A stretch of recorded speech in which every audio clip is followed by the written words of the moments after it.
We are born free. And we will die free.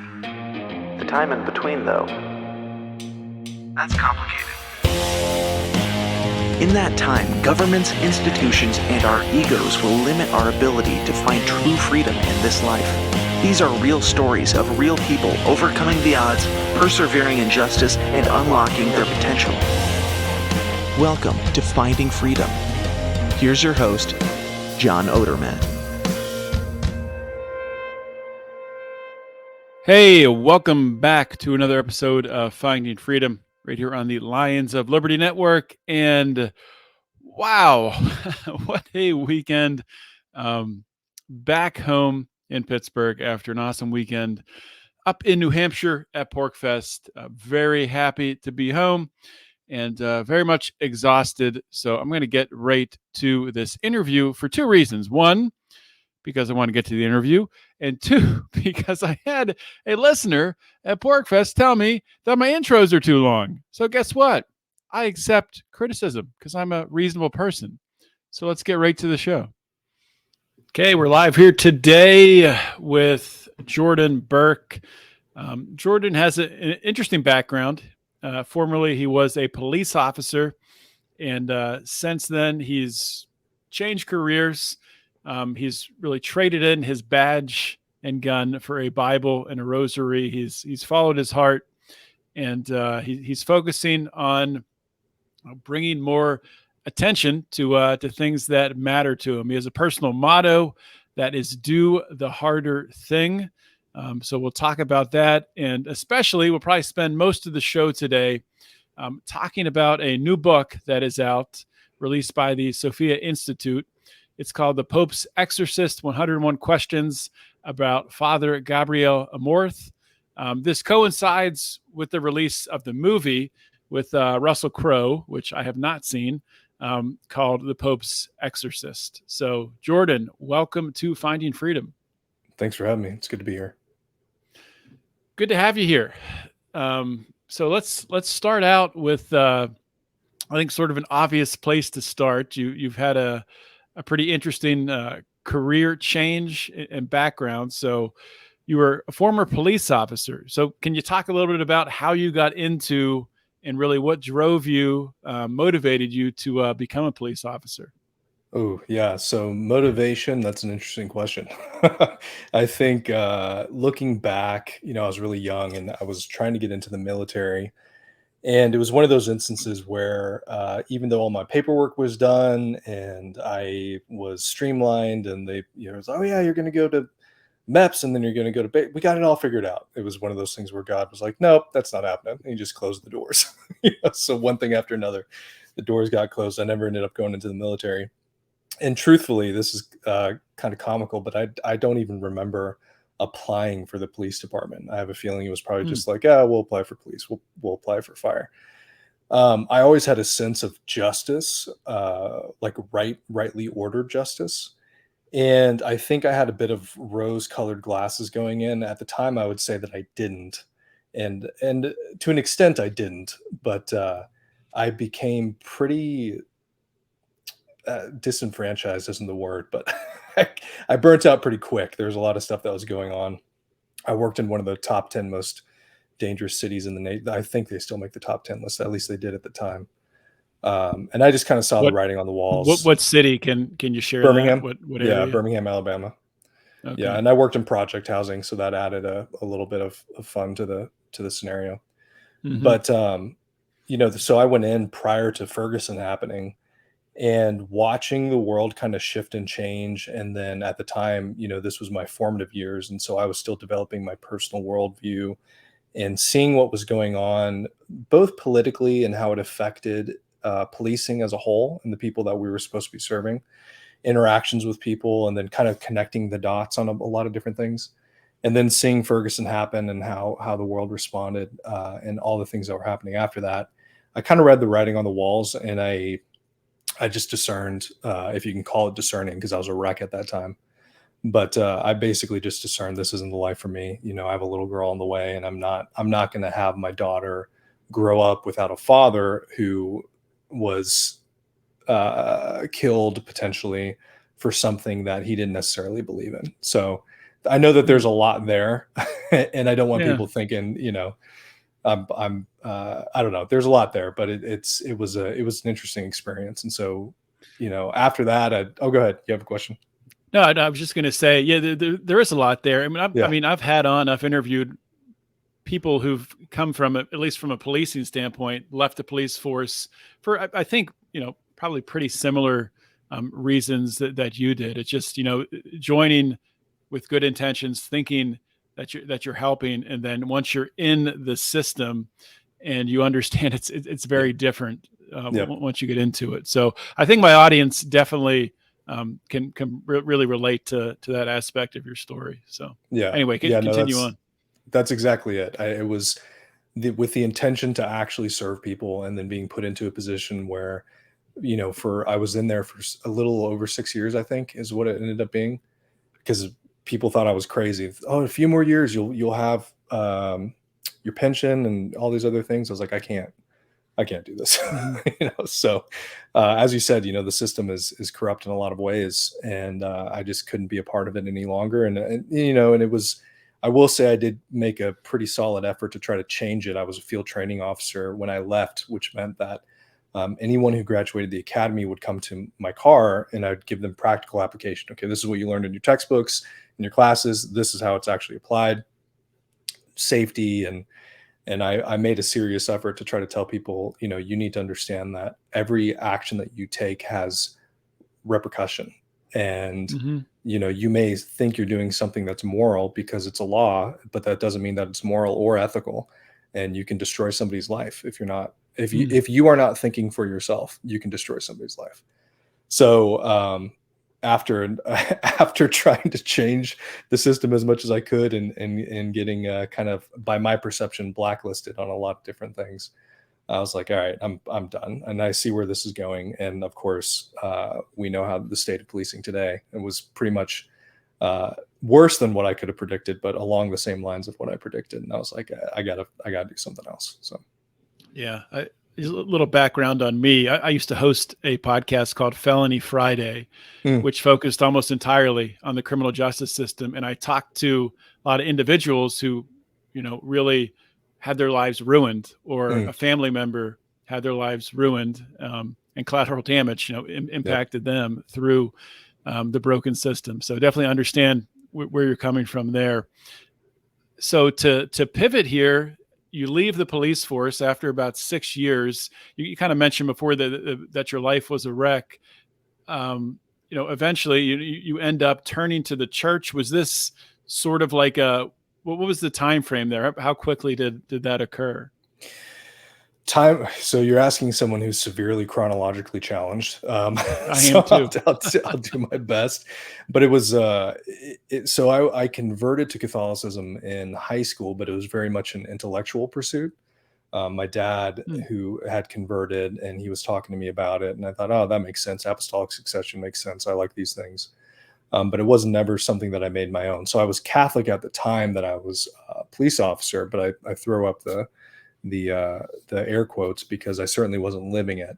And because of what I experienced in the police force, both not even really in terms of what I dealt with day to day, which does take its toll, but just trying to deal with the morality and ethical issues that I was coming against day to day, that combined with everything else was just too heavy. So that, and then as I mentioned, my personal life was a wreck. All that combination was like a perfect storm.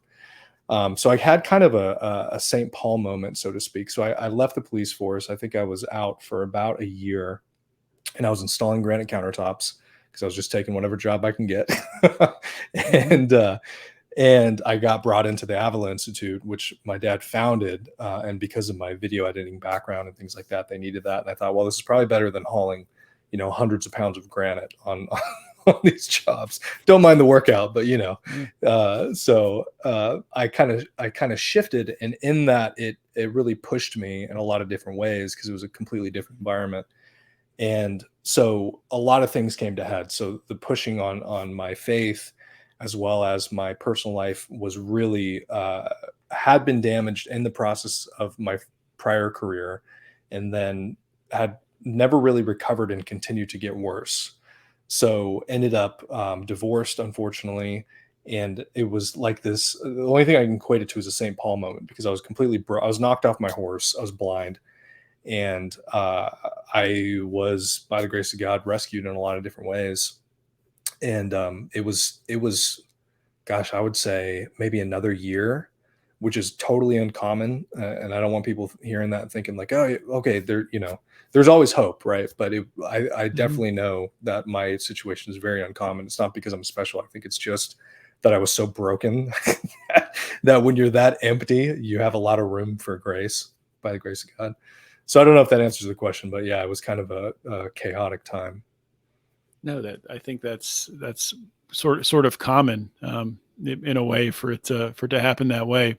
And I'm not Catholic, but I am a Christian, Sure. and I have had on a few people in the past to talk about really this battle between good and evil and exorcism, and especially I think in these times that we're in today, that you can almost feel it in the world that something something is shifting, in this spiritual battle. It's almost bubbling up to the surface. So that's one of the reasons why I wanted to have you on, because I think a lot of these things, I think in the past, at least, maybe it was just my perception as a younger person, but it was just stuff that you read about or heard about. But I think now it's sort of more applicable, at least to me, to the No, I things that are agree. going on in this world.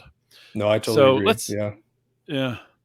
So let's start out with who this individual is, um, Father Gabriele Amorth. Am I saying that Yeah, correctly? that's right. That's right. Um, so he's referred to as the Pope's Exorcist. So tell us a little bit about who he is. Yeah, he's a fascinating character. He was a priest. He was a priest. Well, I should back up. So I love his story for a lot of different reasons, because it kind of shows that, much kind of like my story, I think partially maybe why I'm interested in it, but it shows that God pulls people from wherever he wants to pull them from. And so he felt a call to the priesthood when he was about 13 years old, but he didn't pursue it. So he ended up fighting with the resistance in World War II, and then later ended up engaged in politics to the point where he helped the Italian prime minister write their constitution at that time. Mhm. And he didn't become a priest until he was in his 30s, but he didn't become an exorcist until he was in his 60s, Wow. right? Right. And then he died in 2016, if memory serves. So from 60 something to 90 something, he performed all these different exorcisms. And during that time specifically is when he kind of garnered this fame, not by choice, but because the rate of the amount of exorcisms that he was doing and what he was learning and the impact that it had on his faith, he had this charism, so to speak, of sharing this information. And he wanted people to know. He wanted people to know, hey, this is what I'm seeing. This is what we're dealing with. This is the reality. This is what the gospels say, and it's still being lived out today. And you need to be aware of it. And Mhm. and from the point of an exorcist who's dealing with it, really on the front lines, face to face, in a different way. You and I and those who are listening deal with it as well, obviously, but in a different way. In particular, it kind of gives us these guidelines. So yeah, so Pope's Exorcist comes primarily because he was the exorcist for the Vatican for a period of time. Mhm. And so you talked a little bit about the time frame from 60 to 90 years old, which Yeah. is not really what you picture someone Right. doing that intense type of work, doing Right. these exorcisms. But he did it some astounding number. What's the number that he did Yeah, so over that time? by his estimation, he performed upwards of 60,000 exorcisms. And to put that in context, because that's a wild number on its own, but to put that in context, it's not 60,000 individual exorcisms. It could be seeing one person upwards. I think he said Mhm. the most serious cases may take like 50 sessions or something like that. So it could be multiple sessions with one person, but regardless, like you said, from 60 something to 90 something, 60,000 sessions is mind-boggling in a lot of Mhm. ways. So yeah, so when you want to talk about someone who has the experience, he's the guy. I've heard that before in my past conversations talking about exorcisms, where it can take, 20, 30, 40, 50 sessions, which is very surprising to me. Yeah. Can you talk a little bit about maybe why that is in some cases? Yeah, so when you study angelology and demonology, one of the distinctive things is we understand in the Gospels that there's a choir of angels, right? So there's particular levels of angels. When demons fall, when angels fall and become demons, what we know as demons are just fallen angels. They maintain or they hold that same level that they had in heaven. It's just inverse in a way. So if Mm. someone was a part of, there's seven choirs, they're part of the fifth choir, when now as they're a demon, they have that same fifth choir.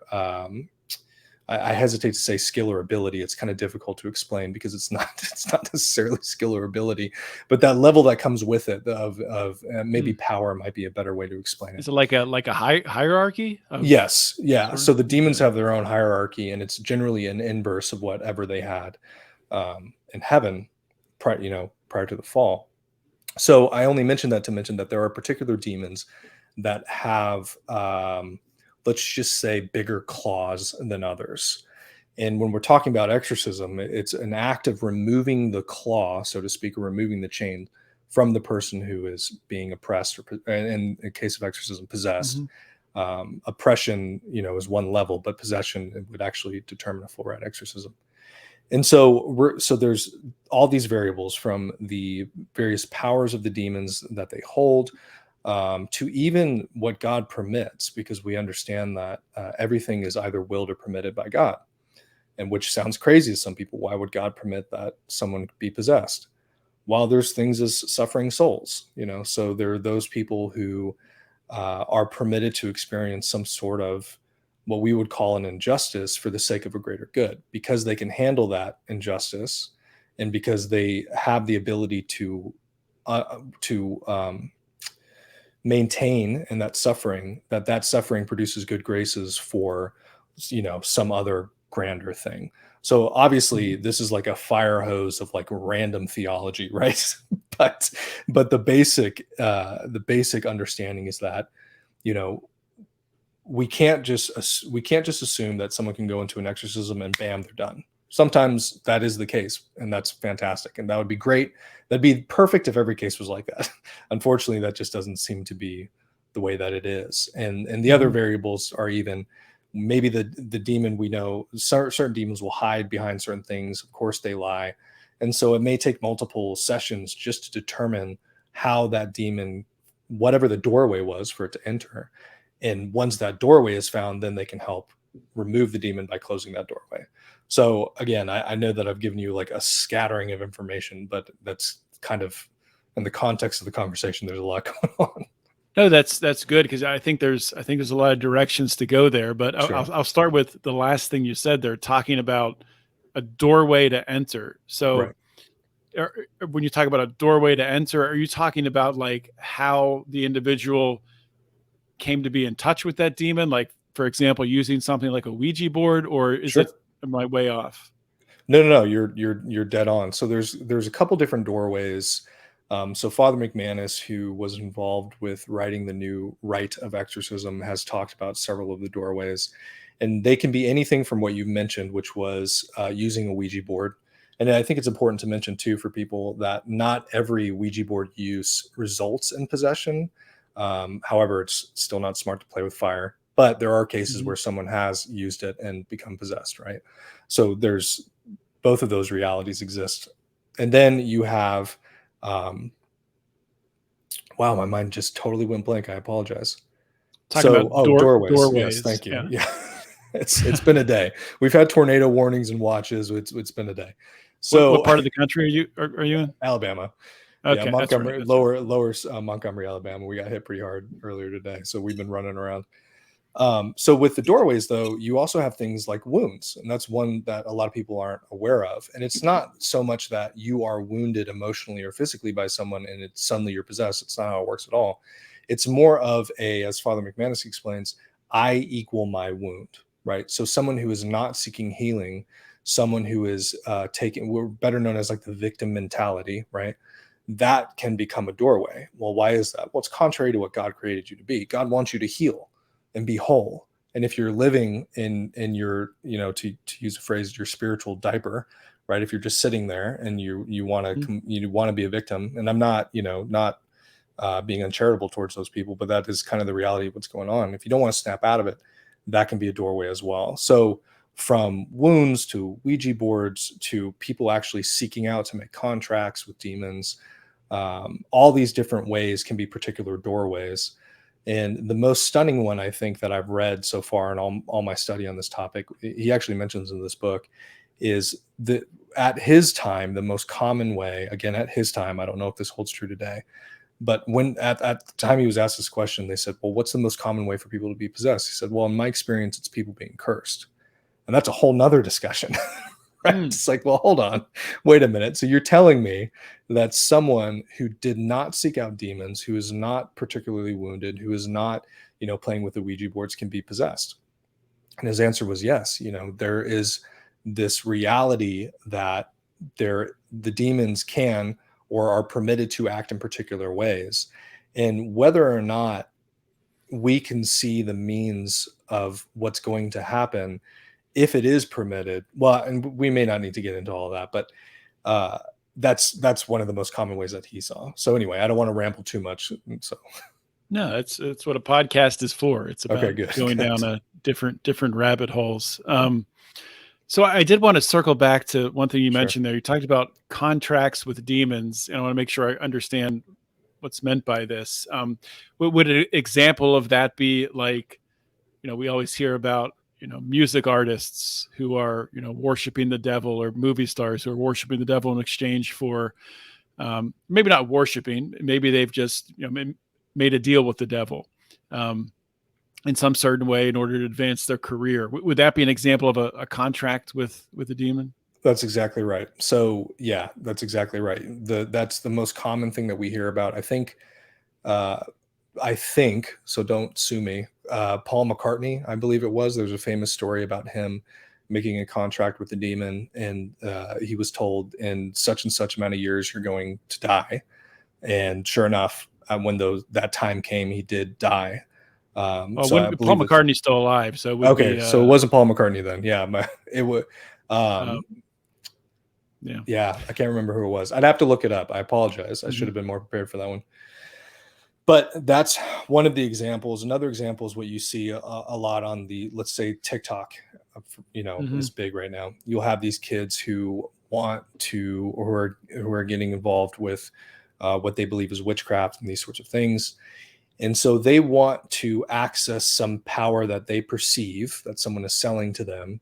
And so they seek to make an agreement or contract with some entity in order to receive that power. So would be another example of people making contracts. So can you talk a little bit about, the number of exorcisms that, Father Gabriele Amorth did, and really, the many times repeated with the same individual.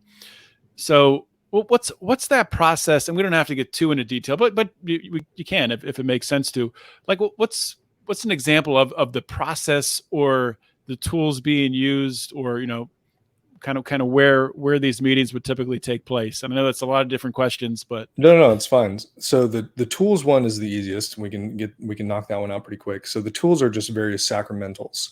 So he'd always have his purple priestly stole, which is a sign of the priesthood, blessed or exorcised water, exorcised salt, a crucifix. These are kind of the common things that he carries. So these are, in the Catholic Church, these are considered sacramentals, and that they help with a particular sacramental grace. Another one that you'll hear commonly, Father Carlos Martins talks about this quite frequently, is relics. So in the Catholic Church, for those who are unaware, there we have relics of saints who the Church considers saints. And what's fascinating is to hear about cases where, you'll come up against a particular demon, and let's just say that they are in charge of, or their specialty is probably a better way to say it, is impurity. Well, maybe there's a saint that specialty is chastity. And so having the relic of that saint has proven to be effective in many different cases, Mm. in helping, well, number one, annoy the demon, but but in some cases having them just go entirely. So all these different things in conjunction, right? So those are kind of the tools. In terms of the place, it's funny because in the book he had written that he had to move around a couple of different times because he'd go to a place, and the place in which he was holding the exorcisms, whoever, rented the space or whoever was around him complained, because there are times where people will get really loud, they'll scream. And he jokes about it because he was a very humorous man, but he said, we always had to have a place that was far from the street so people didn't call the cops, so they didn't think Mm. anyone was being murdered. So that's an aspect of it. Later on, so tools in place, and then process. The church has a really in-depth process from someone who believes that they're possessed to getting them to an exorcist, and that's for a couple of different reasons. Unfortunately, there are those who just pretend that they're possessed for the sake of whatever reason they want to. It doesn't really make any sense. They could legitimately be mentally ill, but there are stories of those who just wanted attention from somebody else, and so they're pretending to be possessed in order to get that attention. So it's important to determine whether or not the case is legitimate. And so to do that, let's say someone who's listening says, well, I think I'm possessed. You'd contact your local diocese. They would have you fill out this information. You generally go see a therapist, and that's also because if the person is experiencing some sort of legitimate mental illness, then the church doesn't want to say, well, you're not possessed, so we can't help you. It's okay, you're experiencing something. We don't think it's possession. It seems like a lot like it's this, whatever this mental Mhm. illness is.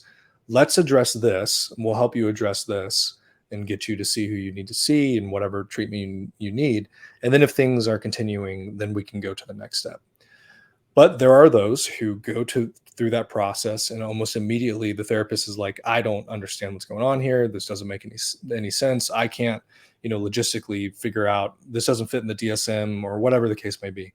I think that they need to go see the priest. And even then, the exorcist is going to have some tests to determine whether or not the person is actually possessed, because there are people who have made it through that entire process, who have fooled Mhm. multiple people, who are still not possessed. So, and that's an interesting topic too that we can talk about at some point. But yeah, it's kind of the process. Yeah, it's hard. It's hard. So, I mean, part of like when I think of exorcism, of course, it goes to, what you see in the movies and things like that. And I'm sure there probably are some exorcisms that are close to that. But I'm kind of assuming that there's some that are very, very different. Oh yeah. And, I know that, as human beings, we are tempted every day. And, there's the battle with the flesh. Not every encounter with that is a demon, but are there, examples of someone being, you know, someone in need of an exorcism who really, if you saw them on the street, you saw them interacting, they would everything would seem, perfectly normal. Sure. Yeah. Well, so to address your first question, Hmm. Father Amorth, in another one of his books, wrote that, hey, you need to understand that not all of these are these crazy things where people are levitating and vomiting objects that they couldn't have eaten. He said a majority of them are just like a doctor or dentist visit. It's like, come in, we're going to do the prayers. You might twitch a little bit, with a little bit of humor, but you might twitch a little bit, but then you're on your way. Not all of them are these kind of grandiose things. But to your second question of, can someone just kind of appear totally normal? That is possible. So while this book I'm about to mention was kind of embellished a bit, the stories are true. So I don't know if you're familiar with Hostage to the Devil, Malachi Martin. No, no. Okay, so I wouldn't recommend it, only because You would not recommend it. I would not. It's a great book, but I'll say this. As a cop, I saw some of the most horrific things that you could potentially Mhm. imagine, and experience some horrific things. And I have a very strong gut. And in this book, Hostage to the Devil, there's a couple stories in there that are things that I left and I was like, wow, I kind of wish I didn't read that. So that's why I don't necessarily recommend it. It's very, very dark. But one of the stories in there is about a priest who became possessed.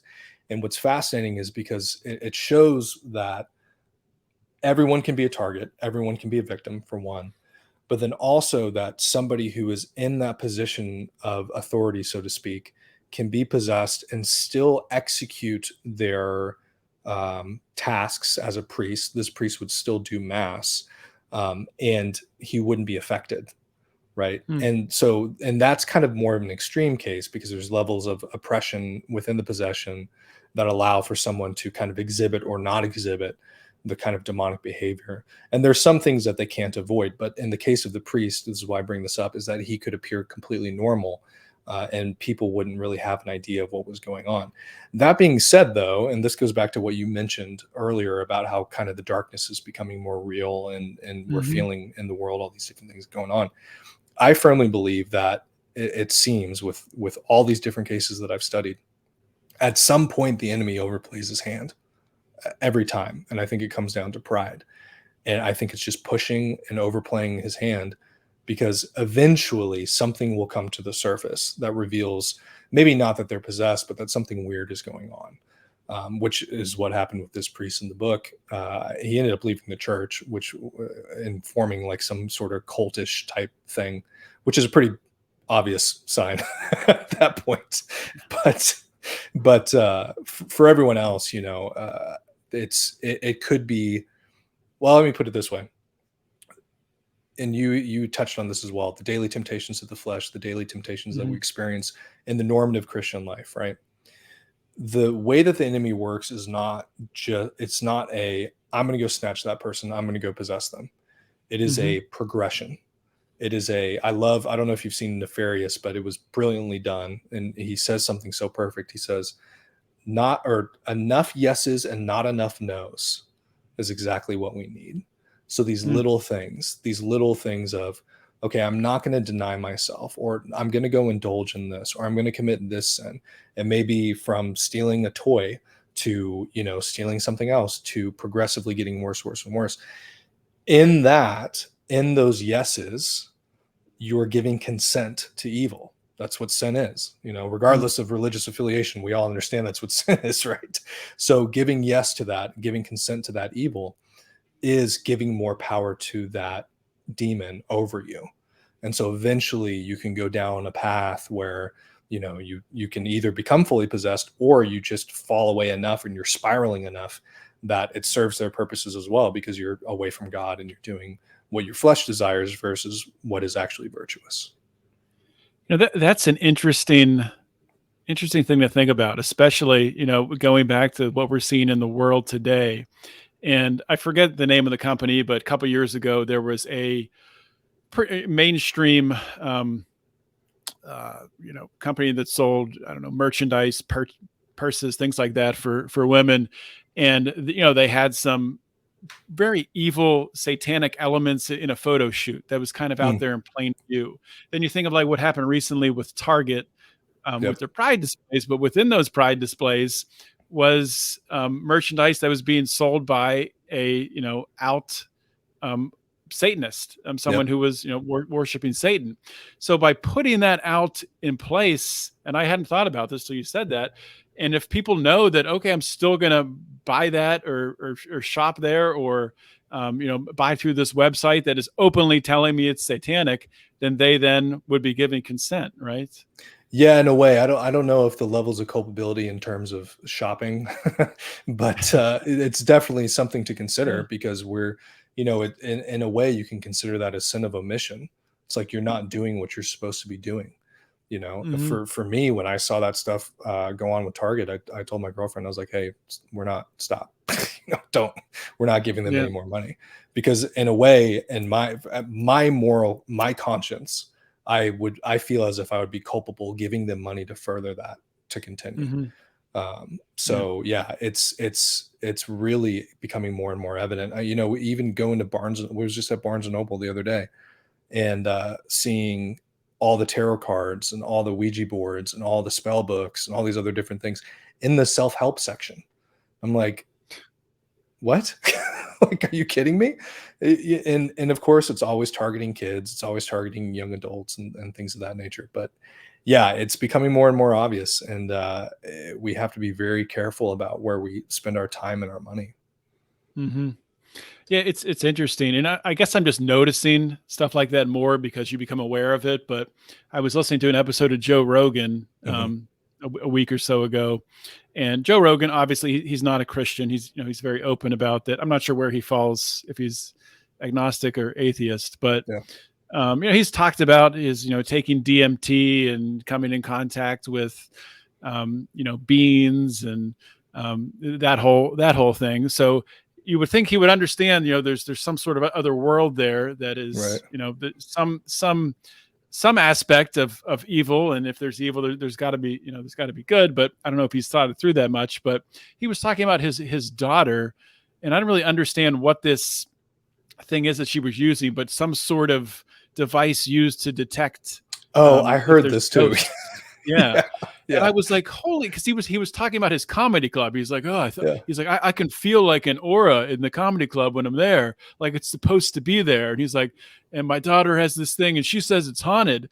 And I'm just like thinking, what the heck are you doing, Right. letting your 12-year-old daughter play around with like this other world? But I guess most people would hear that from me and think, what are you talking about? That's insane. But that's like where my mind goes right away. Well, it's funny. You're not the only one because I thought the same thing. I remember that episode, and as soon as I heard that, I was like, "Oh, dude, like Yeah. you can't do that." I spoke about this on another show. I don't remember when, but I never wanted to get into this topic of study. I had no interest Hmm. in it because when I was younger, I was fascinated with the ghost hunter shows and all those other different things, and I went deep. And unfortunately, what it resulted in is I believe it opened some sort of a doorway because I had no negative experiences that I can recall until I was really diving deep into these things. And then next thing I know, and there are plenty of people out here who are going to say, well, it's probably just a psychological, you just tricked yourself psychologically. I don't believe that's the case, because I never had a fear of anything that I was looking at, with the ghost hunter. I never had a fear. It was a fascination, right? But to the point where, we were in this house and hearing footsteps all over the place, so loud and clear that I thought someone was there, even when I was the only one there. Other different things like that had no. I'm the most skeptical person you're going to meet, right? So I caveat that with this. I'm going to check everything. There's no reasonable experience or explanation for why I experience the things that I experience, and because of that, for whatever reason, probably the grace of God, I made the connection. Oh, dude, you're looking into this stuff. Like, what if you're opening a doorway to something? And so I cut it off, and it all ceased. I never had any issues after that. So I was like, I want Wow. nothing to do with it. So coming into this later, I was even more cautious when it became evident that this was what I was supposed to be working in and studying and producing content on. And yeah, so I take all this very seriously, and that is one thing. These ghost hunter shows. This is a side. I'm going on a rabbit trail here, so I apologize. But the Catholic Church even has a stance on that, which is, most of it is probably fake. A lot of it is evidently fake. But there are such things as we count the souls in purgatory. And what if this is, a soul in purgatory who's asking for help, or, whatever the case may be, and going to these haunted houses or doing these other different goofy things is more mocking these souls potentially who are in need of help rather than actually helping them. So Hmm. I don't know, that again, that's another rabbit trail to go down, but yeah. Yeah. Well, it's either that or it's demons, right? I Right. mean, Right. you know, Exactly. or it's Yeah. nothing, and someone's making a fool of you. So Right. Right. any of the Exactly. options that necessarily aren't good. Right. Um, but so I did want to ask. So I have two more questions. One about Father Amorth, and then one I want to come back to you. So Father Amorth had some views about the importance of exorcism within the Catholic Church. Can you talk a little bit about why he felt exorcisms were so important? Yeah, reading all of his text, he never outright says it, but it becomes really evident when you take it all as a whole that he had a very serious heart for service. He had a very serious desire to help set people free. He saw people hurting. He saw people suffering, because we have to remember Mhm. that at the core of what's going on when someone goes into an exorcism, they are suffering. They're suffering. Mhm. They could be vitriolic, they could be spitting on you, but the reality is that they are suffering. And he saw that, and he had a real heart for that. So much so that he even created the IAE, which is the International Association for Exorcists, to help kind of spread this information. And that was a part of what he did within the church. Now, he had some interesting takes on the new rite of exorcism, but a lot of it, again, if you take it in context with all of his writings, it was a lot about the red tape. So he writes about how, well, the Orthodox, you can just go ring a bell and you're going to get an exorcist. Now, I don't know the efficacy of that experience. I don't know what that looks like. And to slide the scale to the other side, it's pretty well known. So Father Ripperger is one of the most well-known exorcists right now. He wrote a book called Dominion. And in that book, when he's talking about the different levels of demons and things like that, he said, there is a reality that there are some Protestants out there who have been able to free people from demons, not through their own merit, because even with the exorcists, it's never by their own merit, it's only through Jesus, but in particular because Mhm. these lower level demons, they have no choice. It says in scripture, every knee shall bow, right? So by the very power of the name of Jesus, these people are set free. So it shows us there's this reality of, regardless of the religious affiliation, their power of Jesus it's there. So that's Yeah. why I can't say the efficacy of what the Orthodox does or what they do. But he knew within what he had within the sacramentals that are given by the church, and experiencing all these different things, that it was very important, and he wanted to help as many people as he could. And then, for goodness sakes, I mean, 60,000, he never gave, I think he said, I could never count the individual cases, but for the sessions, you got to imagine 60,000 is tens of thousands of people probably that he helped, which is pretty incredible. Yeah, that's a lot of hours to Yeah. put into 30 years of doing it. Pretty Yeah. remarkable. So one more question for you. So I talked about in the intro that your personal motto is "Do the harder thing." Can you talk a little bit about that? Yeah. So when, I mentioned my life was a wreck, and at that time, I don't know if you've ever had an experience where you're having an argument with somebody in your head that never happened, like, or that it may Mhm. never happen. It's like a preemptive argument, which is Oh really yeah, oh just, yeah. yeah. So I was in the midst of my divorce, and I was just wrecked, because I was doing everything I could to try to save the marriage and all these other different things. And so I'm having this argument in my head, and in the midst of the argument, I said to this person, "You need to just do the harder thing." And for whatever reason, it like snapped me out of this like hyper Mm, emotional experience. I was like, "What does that even mean?" And so I started. It just stuck with me. It was so, the story doesn't really give as much details as it should to explain how deeply it affected me, yeah. because I took it every single day to do, okay, what is the more difficult thing that I can do? Should I run the dishwasher, or should I just hand wash the dishes? I used to like to go get lost in the woods just to like think and pray. And anytime there was an opportunity to take a more difficult path, I would take that more difficult path. Mm, So it became this method of self-denial, so like this type of mortification in a way, but to really subjugate my flesh, so to speak, to the intellect and to the will. And then, as I went on, it became a really good kind of test to figure out how I should handle certain situations.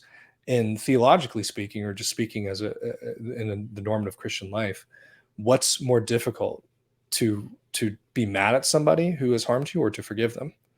Well, you need mm, to do the harder thing. You need to forgive them, right? So it became this like all-encompassing kind of method of living my life. And I turned that into a ministry, because at the time, one of my big issues was struggling with pornography. And I had met with some of the greatest minds, I believe anyway, of therapists in that area. And so I was able to take all the knowledge that they gave me to help me break free and condense it and apply different aspects of the church to really help other guys break free.